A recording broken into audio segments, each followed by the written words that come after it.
kita termasuk 4 besar waktu itu awal-awalnya. 4 besar UMKM yang mencantumkan di e-katalog. Ya, ada Provinsi Jawa Timur yang nomor 1 otomatis provinsi artinya besar, kemudian 2 Banyuwangi, yang ketiga Kota Pasuruan, yang keempat Magetan. Ya, untuk penayangan masuk di e-katalog. Kenapa kita dorong ini? Sehingga OPD bisa belanja langsung klik, ya, langsung klik di situ. Walaupun nilainya belum besar seperti Semarang misalkan atau yang lain, tapi kita akan terus mengejar, ya, untuk klik di e-katalog. Ini salah satu upaya. Kemudian yang kedua, upaya yang lain misalkan apa? Mempercepat serapan dana desa, karena dana desa itu substansinya adalah supaya uang beredar di desa. Apa yang kami lakukan? Saya perintahkan PMD. Begitu Kementerian Keuangan membuka keran untuk dicairkan, segera cairkan. Alhamdulillah, Magetan termasuk yang pertama mencairkan dana desa, sehingga kita dapat penghargaan dari Kementerian Desa. Supaya apa? Supaya uang cepat beredar di desa. Zalim rasanya kalau uang, ya, rakyat itu kemudian tersimpan lama. Jadi harus segera beredar. Substansi otonomi itu di situ. Substansi pemberian sistem keuangan yang dilimpahkan ke desa maupun daerah adalah supaya cepat uang beredar. Tidak seperti zaman Orde Baru, zamannya Pak Harto dulu, sentralistik. Ekonomi juga begitu. Bayangkan Jakarta itu yang jumlahnya cuma daerahnya kayak gitu, seluas itu, uang yang beredar di sana 70%. 60-70% zaman itu. Yang 40% baru dibagi seluruh Indonesia. Begitu tidak adilnya. Makanya jangan heran kalau dulu orang kalau ingin sukses ke Jakarta semua. Ya, karena apa? Uangnya ngumpul di sana. Nah sekarang enggak. Sekarang ini sudah diberikan otonomi. Ya. Dengan undang-undang pemerintahan daerah yang baru, mulai reformasi, mulai undang-undang 2299 sampai perubahan terakhir, ya, itu memberikan keluasaan. Walaupun kemudian ada kritik dari beberapa pakar, ada kecenderungan seperti mau kembali lagi ke sentralistik. Titik kewenangannya dicubui gitu, ya. Ini kritik dari para pengamat, ya, terhadap otonomi yang sedang kita jalankan. Saudara-saudara jurnalis yang berbahagia, oleh sebab itulah di ulang tahun yang 347 ini berbagai event kemudian kita gelar, ya. Jadi kita gelar di mana-mana, ya, untuk apa? Untuk memberi kesempatan kepada UMKM kita agar menggeliat, ya, semua agar menggeliat. Nah, tadi saya juga membuka Gebyariok di mana itu? Di Magetan. Dulu sosialisasi rokok ilegal hanya menggunakan misalkan mengumpulkan orang di kecamatan. Kemudian saya bilang jangan seperti itu lagi.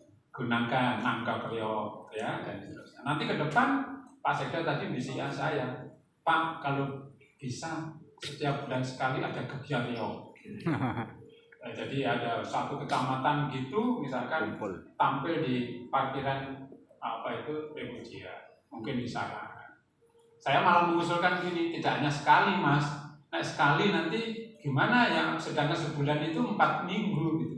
Dan nanti kalau yang datang yang minggu kedua, minggu ketiga, keempat, mau dia reok nggak ono gitu. Nah sebaiknya kemudian setiap minggunya ada, walaupun jumlahnya mungkin 5 atau 4 atau 1 grup gitu ya, tapi ada kebiasaannya 1 bulan sekali. Itu akan lebih bagus, ya, sehingga kontinuitasnya, kemudian senimannya juga ini. Kemudian kemudian setiap bulan purnama ada purnama sastra, ya. Jadi ada baca puisi, kadang ada cerpen, ada cerkah, dan seterusnya. Bermacam-macam kegiatan harus mendatangkan. Saya bilang, nggak usah khawatir misalkan. Purnama Sastra yang datang itu enggak apa-apa. Yang penting itu kontinuitasnya, keajekannya, ya keajekannya. Kita harus mencontoh misalkan ini, mencontoh Solo. Maaf saya menyebut Solo itu setiap malam minggu ono sing nonton orang wayang wong di Sriwedari itu main. Kalau tidak percaya jangan lihat. Ya. Kalau tidak percaya, tapi kontinuitas sehingga orang setiap yang mau ke Solo misalnya, aku nonton wayang malam minggu, tinggal ke Sriwedari. Hanya wayang wong Sriwedari itu banyak PNS-nya, ya diangkat menjadi PNS sehingga pemain orang main yang bersangkutan kerjanya jadi pemain wayang, ya. Jadi itu yang harus diciptakan ya, ada kontinuitas, sehingga nantinya akan terjadi keajekan orang kemudian akan datang ke Magetan itu mau apa? Ya. Mohon maaf, duduk di Serambi itu yang disuguhi makanan itu bukan apa itu ini bukan buatan ini, enggak, itu buatan rakyat UMKM. Ada rengginang, ada tempe, ada apa. Jadi kalau penjenengan misalkan nunggu saya atau apa, kalau jenengan nggak ikut makan mau nyawang, berarti jenengan mesti makannya McD, KFC, apa lagi? Ya, Starbucks. Gitu. Nah, jadi ada sertifikatnya di situ. Ini namanya siapa, maknanya apa, dan seterusnya. Itulah cara kita menghargai, ya, menghargai. Upaya kita, ya, menjadi sehat, ekonomi bangkit itu diantaranya adalah dengan cara itu, berbagai cara, ya, berbagai cara kita lakukan supaya seperti yang kita harapkan, ekonomi segera bangkit, ya, kita bisa hidup normal kembali, tetapi kita tetap sehat.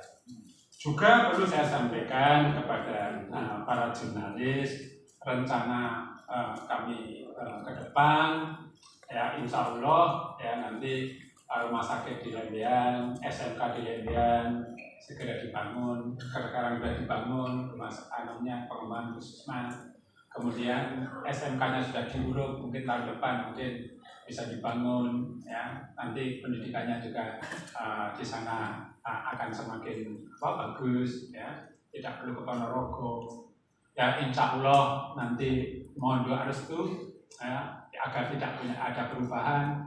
Nanti di Parang kita bangun sirkuit untuk di Parang, ya, sehingga anak-anak kita nanti kalau latihan tidak perlu ke Jogja, ya, tapi di sini ada sekolahnya. Nanti kalau boleh, ya, saya akan memberi privilege kepada keluarga Mario untuk membuka sekolah balap di sana. Ya, jadi nanti pembangunan akan merata. Ya, pendidikan di UNESA sudah mulai bangun tahun ini. Nanti Januari di hanya kerangka tahun ini. Kemudian tahun depan dilanjutkan mulai Januari. Nanti bulan Juni diharapkan selesai dan sudah menerima mahasiswa baru. Sehingga nanti akan banyak aktivitas di Magetan ini. Kemudian rencana kami nanti yang akan datang ini mulai digambar. Nanti Mas Muklis ada nggak ya? Siap. Oh iya. Kapan UGM ke sini? Belum, Pak. Enggak, katanya mau presentasi itu. Tapi kemarin Pak Sultanan akan mempresentasikan rencana kita membuat Eko Bambu Park. Jadi ada hutan bambu ya. Dan hutan bambu jenengan nanti persepsinya bambrongan. Jadi bukan. Ini Eko Bambu Park. Jadi yang mendesain adalah dari UGM. Ini nanti bambu seluruh dunia nanti ditanam di situ. Ya, itu ada 18,5 hektar. Nanti ada jogging tracknya, ada tempat workshopnya, ada tempat jualannya seperti di Refugia itu parkirnya luas, ya. Terus kemudian ada bumi perkemahannya, ruang pertemuannya, mungkin ada kulinernya, tapi kulinernya khas Rebung, misalkan gitu ya. Jangan dulu deh rebung lumpia dalamnya rebung, ya, dan seperti itu. Kita harus berpikir jauh ke depan. Ya, jangan dinilai kalau hari ini. Ya, saya selalu menganalogikan gini. Mosok awake dhewe kalah karo Raffles. Thomas Stamford Raffles itu tahun 1800 itu menggagas pembuatan kebun raya Bogor. Hutan di Jawa masih lebat. Beliau punya visi ke depan yang luar biasa. Pertanyaannya, kalau seandainya Raffles tidak punya gagasan membuat kebun raya, kira-kira Indonesia punya kebun raya nggak? Belum. Itulah. Ya, kita harus punya visi, pimpinan itu harus punya visi ke depan. Tidak boleh berjalan. Wartawan juga gitu saya minta. Ya, punya wawasan ke depan. Apa ini gunanya? Apa ini? Jangan ada pekerjaan yang jangka pendek dinilai, ada pekerjaan yang jangka panjang. Ada yang tanya ke saya, apa bedanya dengan Lumajang, Pak? Lumajang itu adalah given dari Tuhan yang Maha Kuasa, bangrongan kemudian dibuat. Ini enggak, ini by design yang membuat manusia layaknya bukan hutan, tetapi layaknya kebun raya di Bogor. Jadi ada nanti pintu masuknya kebun bambu apa yang bagus, ya ditata sedemikian, ya ditata semua. Sehingga nantinya orang ke Magetan itu tidak langsung ke Sarangan berjubel di Sarangan, ditahan di sana, tahan dari ujian, baru naik ke Sarangan, sehingga terpecah. Semua tidak ngumpul di sana. Itu cara berpikir kami. Kemudian nanti ke depannya Refugia itu kebun pasar sayurnya nanti kita perbaiki, ya nanti ya selain isoma di sana bisa belanja sayur di sana dan sehingga nantinya semuanya akan menjadi baik. Insya Allah sebagai kado besok ulang tahun Kemagetan yang 347 kita akan meresmikan masjid di Mageti besok. Insya Allah, dan kita juga mengundang Ustadz yaitu Gus Muafid, ya. Silahkan hadir teman-teman. Ini anggap aja sebagai undangan saya. Dan bukunya sudah jadi. Mungkin jenengan sudah dapat belum? Belum. Nah, e-booknya ada, sudah saya share kemana-mana, ya.